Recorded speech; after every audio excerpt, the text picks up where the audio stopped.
শেখ হাসিনাকে ফোন করে ক্ষমা চাচ্ছেন উপদেষ্টা পরিষদের কয়েকজন উপদেষ্টা সহ জুলাই আন্দোলনের সম্মুখ সারির কয়েকজন নেতা। এমন দাবিতে সয়লাব সামাজিক যোগাযোগ মাধ্যম। আওয়ামী লীগের বিভিন্ন নেতার নামে খোলা বিভিন্ন ফেসবুক পেজ থেকে করা হচ্ছে এমন পোস্ট। বিস্তারিত আরিফ হাসানের প্রতিবেদনে।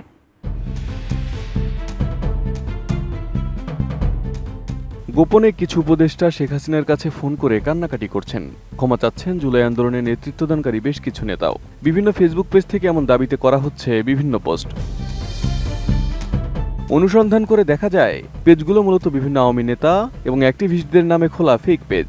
এর মধ্যে রয়েছে জাফর ইকবাল, সেলিনা আইভী, শেখ হাসিনা, যুবলীগ সহ বিভিন্ন নামের পেজ। একই পোস্ট করেন লন্ডন প্রবাসী আওয়ামী অ্যাক্টিভিস্ট সুশান্ত গুপ্ত। পোস্টে তিনি লেখেন, ইউনূস সরকারের 5 জন উপদেষ্টা এখন পর্যন্ত জননেত্রী শেখ হাসিনার কাছে যোগাযোগ করে ক্ষমা চেয়েছেন এবং এদেরকে সেফ এক্সিট দেওয়ার অনুরোধ করেছেন। সময় ঘনিয়ে আসছে। RICL TMX, যুগের পর যুগ স্থাপনা থাকে মজবুত। এদিকে এমন দাবিকে সত্য ভেবে নিয়েছে আওয়ামী লীগের বিভিন্ন পর্যায়ের কর্মী সমর্থকরা। বুকভরা আশা নিয়ে কমেন্টে কেউ আদায় করছেন শুকরিয়া, কেউ বলছেন ইনশাআল্লাহ, আবার কেউ দিচ্ছেন হুমকিও যে শেখ হাসিনা দেশে ফিরলে কাউকে ছাড় দেওয়া হবে না। এসব পোস্ট মূলত আওয়ামী গুজবের অংশ। 5 আগস্টের পর থেকে এরকম অসংখ্য গুজব ছড়িয়ে যাচ্ছে দলটির নেতাকর্মীরা। কখনো যে কোনো সময় ঢুকে পড়বেন শেখ হাসিনা, কখনো সেন্ট মার্টিন যুক্তরাষ্ট্রের কাছে বিক্রি করে দিয়েছে ডক্টর ইউনূস, আবার কখনো যুক্তরাষ্ট্রের সাথে বাংলাদেশ বিমান বাহিনীর যৌথ মহড়াকে ভিন্নভাবে উপস্থাপন।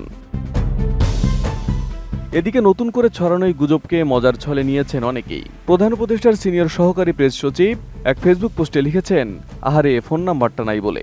অ্যাক্টিভিস্ট ও লেখক ফাহাম আব্দুস সালাম লিখেছেন, বিষয়টা চিন্তা করার, যে পালিয়েছে, নিজের চেহারা দেখাতে পারে না, মোদির দয়ায় একটা অ্যাপার্টমেন্টে জীবনযাপন করছে, তার কাছে নাকি কারেন্ট উপদেষ্টারা সেফ এক্সিট চাচ্ছে। এরপর কিছু হাসির ইমোজি যুক্ত করেন ফাহাম। মূলত জুলাই গণঅভ্যুত্থানে হত্যাকাণ্ডের অপরাধে আওয়ামী লীগের কার্যক্রম নিষিদ্ধ করেছে আন্তর্জাতিক অপরাধ ট্রাইব্যুনাল। নিষিদ্ধ হয়েছে ভাতৃপ্রীতম সংগঠন ছাত্রলীগও। দলের শীর্ষ নেতার অনেকেই এখন কারাগারে, যারা বাইরে সবাই দেশ ছেড়ে পলাতক, এবং অধিকাংশের বিরুদ্ধে ট্রাইব্যুনালে বিচার চলমান। এবং সর্বশেষ অভিযুক্ত এই সকল নেতাদের কেউই দেশের কোনো নির্বাচনে অংশ নিতে পারবেন না বলে আন্তর্জাতিক অপরাধ ট্রাইব্যুনালের অ্যাক্ট 1973 সংশোধনী এসেছে। এমন অবস্থায় আওয়ামী লীগের দেশের রাজনীতিতে ফেরা কঠিন থেকে কঠিনতর হবে বলেই মনে করা হয়। Arif Hasan, ATN news.